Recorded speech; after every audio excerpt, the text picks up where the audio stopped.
that's talking about the actions, and what the states are, they are nothing but a set of logical variables. So if I am to model my problem, what is currently happening as a logical problem, just to say, I'll model it as at rk comma prg. So of course I am at Prayagraj, IIIT Allahabad specifically as of now. So I did not say, like we did previously, location is equal to Prayagraj, where location is a state variable that could take in any values. I simply said predicate logic, something which could be true or false. I have written it down over here. Then of course that means I am at Prayagraj. I am not at Delhi. In fact, I am not even at New York, and so on and so forth.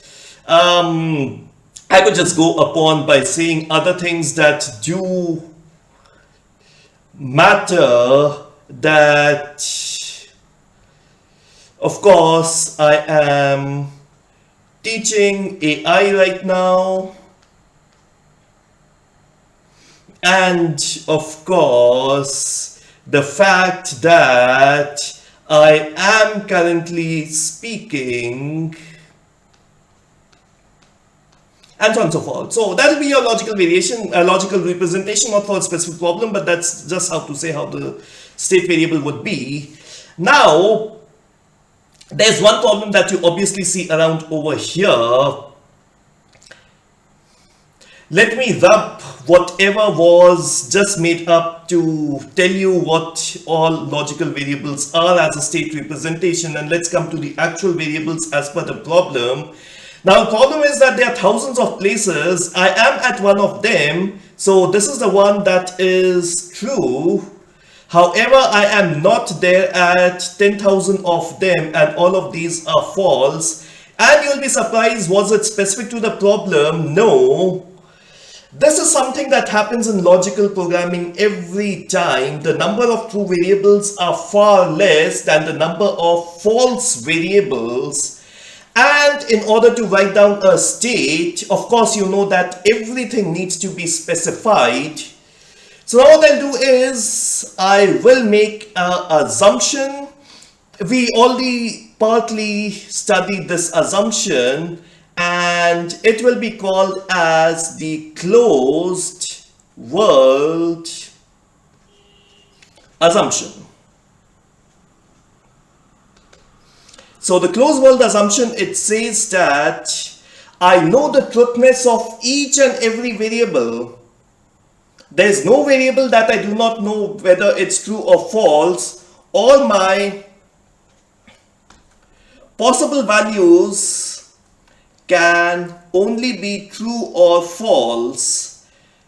It's different from open world assumption,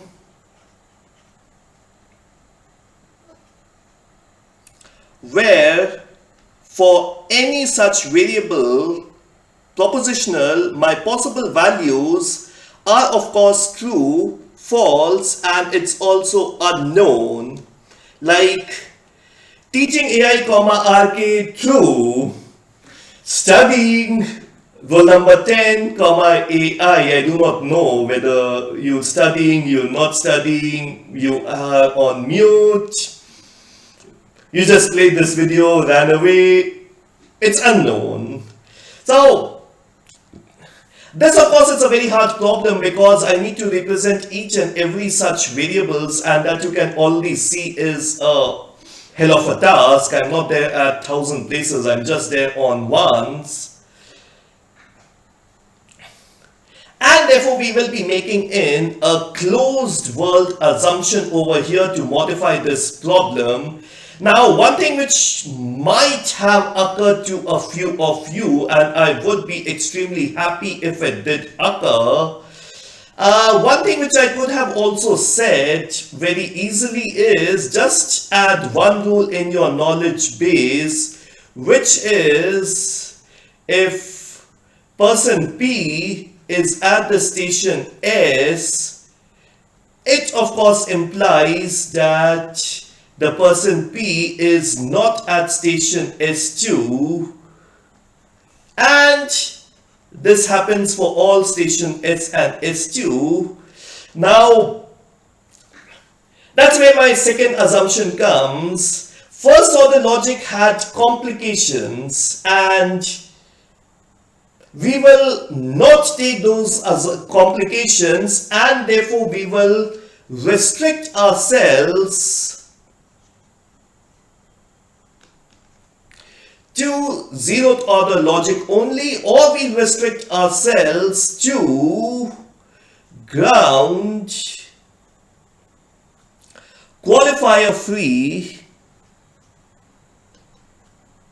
So qualifier is there exists for all variables. So we'll just not use the first order logic.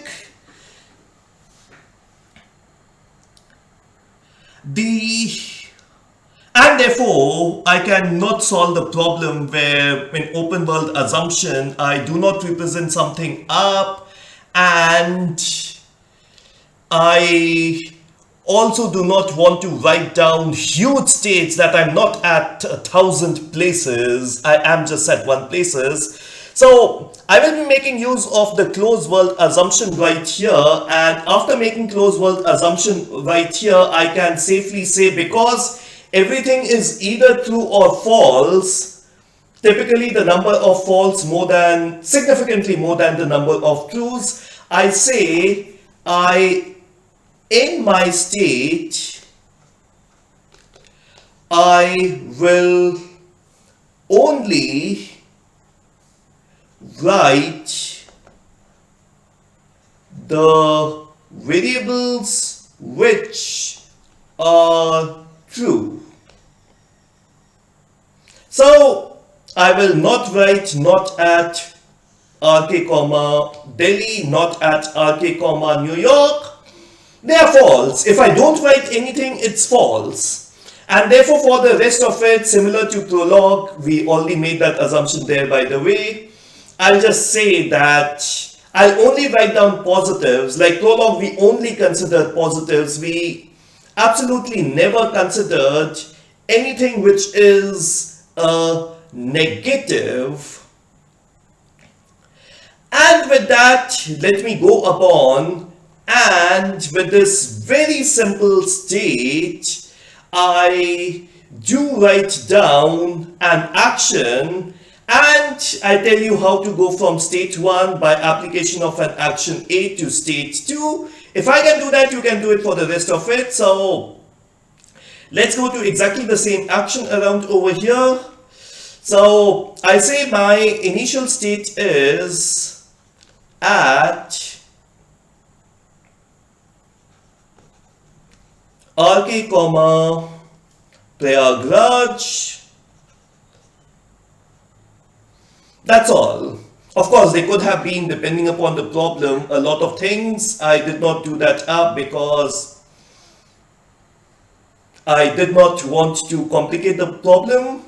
And now I'll apply an action around over here. The action is travel from to P. Now remember, this is an action schema. I'll have to apply a substitution. So I substitute from by Prayagraj, I substitute to by Delhi, and I substitute P by RK. What do I get by applying this action to the source state? This is an action schema. After this substitution, it becomes an action. First, I'll check, is this action applicable at the first place? If it's not applicable, then it's infeasible. So at P comma from at RK comma PRG, at RK comma PRG, that is correct at source. And place from, place PRG, I did not write it up because these things were not changing. If something does not change with time, it's not there in my state vector. Prayagraj is a place that is given by an external knowledge base which has all these constants, atemporal things. Similarly, place 2, place Delhi, that's also in my knowledge base. It's atemporal, it's not here. Person P, RK is a person. It's also there in my constant knowledge base. It's atemporal, it's not given here. So the action is applicable. So with this substitution, the action becomes applicable.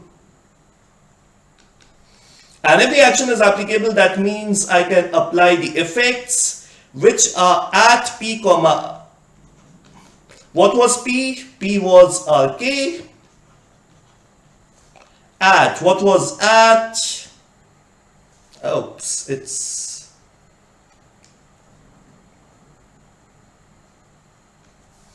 two. So not at PRK from PRG. Now remember, it's a closed world assumption. So closed world assumption, I need not say anything which is false. It's obvious. I do not write not at RK comma New York. Closed world assumption. So let's apply one more action. Let's see if I can apply this action again. So I say travel from to P, and now the substitution is from is PRG, to is Delhi, and P is RK. So my precondition is at P comma from at RK comma PRG. Is that true? It was true here, but now it's become false. At RK comma Delhi, it's not here, it's false. And because it's false, my precondition absolutely doesn't hold. So I say that this action is not applicable. And because this action is not applicable, I would not be considering that up anyhow. I cannot apply it. The action is what is infeasible. And of course, if you go around like this, you can define a path from the source to the goal. And that's how this works. Now,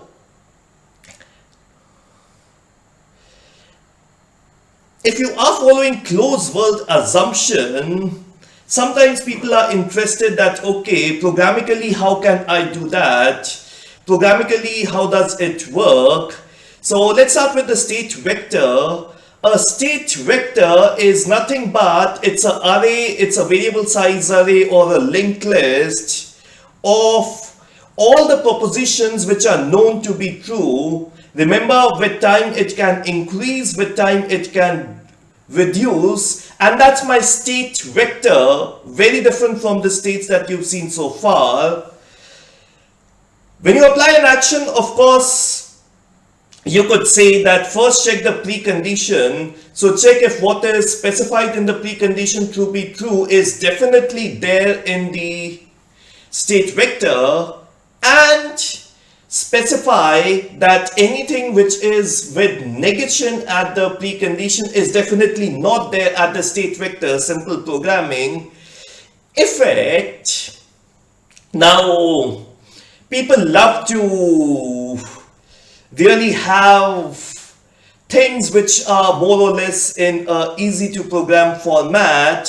So the effects for closed world assumption are sometimes broken down into two kinds of effect. The first effects which are positive, and the second effects which are negative. So they are the positive effects and they are the negative effects. Why did I differentiate between the two? So if you look at what did I do around over here in the example, if something was the positive effect, it was added to the state vector. If something was negative effect, it was deleted from the state vector. So positive, you add, negative, you delete, and therefore another way to have your actions written is like this. The name of course, which was travel from to P, so that's a name. You have the precondition of course exactly the same. The only precondition is at P from. The others I will have to write it because they are no domains. They are currently domains, but we teach you classic forms of it. So place from and place to. The effects, now let's write down the effects into two parts. So both these will be my effects. The positive effects called as the add list, and the negative effects called as the delete list.